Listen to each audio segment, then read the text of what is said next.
আসসালামু আলাইকুম, welcome back to my channel. আজকে আমি আপনাদের সাথে মতিচুর লাড্ডুটা শেয়ার করব।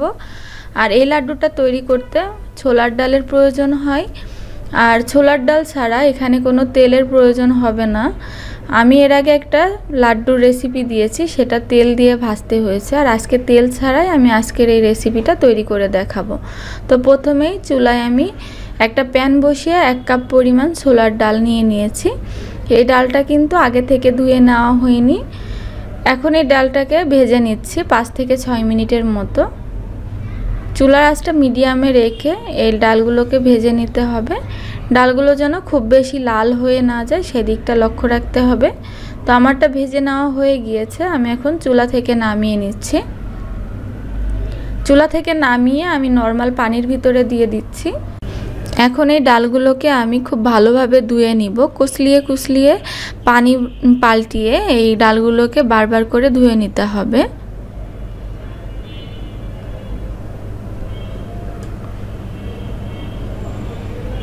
এই ডালটা যখন ভালোভাবে ধুয়ে নেওয়া হয়ে যাবে তখন নতুন পানি দিয়ে এটাকে ভিজিয়ে রাখতে হবে। আমি এটাকে 3 ঘন্টার জন্য ভিজিয়ে রাখবো। আপনারা চাইলে সারা রাত অথবা 2 ঘন্টার জন্য ভিজিয়ে রাখতে পারেন। তো আমি উপর থেকে একটা ঢাকনা দিয়ে 3 ঘন্টা পরে ফিরে আসছি। তো ফিরে আসলাম 3 ঘন্টা পরে। 3 ঘন্টা পরে কিন্তু ডালগুলো ফুলে ডাবল হয়ে গিয়েছে, দেখতেই পাচ্ছেন। এখন পানি ছাড়িয়ে ডালগুলোকে ব্লেন্ডারে ব্লেন্ড করে নিতে হবে অথবা পাটায় বেটে নিতে হবে। আর ব্লেন্ড করার সময় কিন্তু কোনো পানি ব্যবহার করা যাবে না, এরকম শুকনা শুকনা করে ব্লেন্ড করে নিতে হবে। তো আজকের ডালটা আমি পাটায় বেটে নিয়েছি। এখন চলে যাচ্ছি চুলায়। চুলায় একটা প্যান বসিয়ে এর ভিতরে 2 টেবিল চামচ পরিমাণ ঘি দিয়ে দিলাম। এখন এর ভিতরে আমি আগে থেকে ব্লেন্ড করা ডালটা দিয়ে দিলাম। এখন ডালটা দেওয়ার পরে চুলায় ভেজে নিতে হবে এই ঘিয়ের সাথে। ঘি যদি না থাকে আপনারা এখানে বাটার ব্যবহার করতে পারেন, আর ঘি বাটার যদি কোনোটাই না থাকে সেক্ষেত্রে একটু তেল ব্যবহার করতে পারেন, কোনো সমস্যা নেই। তবে ঘি দিলে ফ্লেভারটা বেশি সুন্দর আসে। তো আমি চুলার আঁচটা মিডিয়ামে রেখে এই বাটা ডালগুলোকে ভেজে নিচ্ছি। একেবারে ঝুরঝুরা করে ভেজে নিতে হবে। যদি পানি দেওয়া হয় তাহলে কিন্তু ঝুরঝুরা করতে অনেক সময় লাগবে। তো দেখুন আমি একটু চামচ দিয়ে গোটা অংশগুলোকে ভেঙে নিয়েছি, এতে করে ভাজতে সুবিধা হয়। তো 5 থেকে 7 মিনিটের মতো আমি খুব ভালোভাবে ডালগুলোকে ভেজে নিয়েছি। চুলা থেকে নামিয়ে আবারও প্যানের ভিতরে দিয়ে দিলাম 1 কাপ পরিমাণ চিনি। আমি এখানে শিরা তৈরি করব, তবে চিনিটা আপনারা কম বেশি করে নিতে পারেন। 1/3 কাপ পরিমাণ দিয়েছি পানি।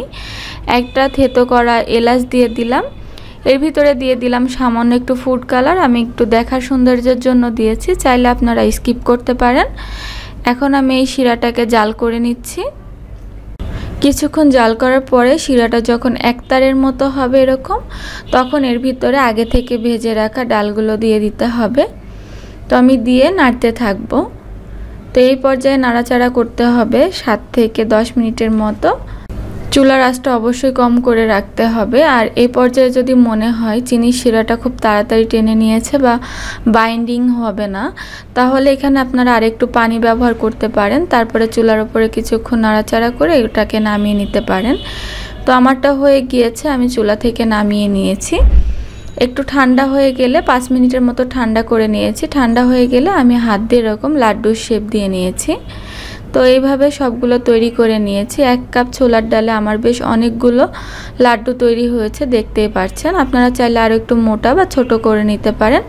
আমি উপর থেকে একটু বাদাম কুচি দিয়ে সাজিয়ে দিয়েছি।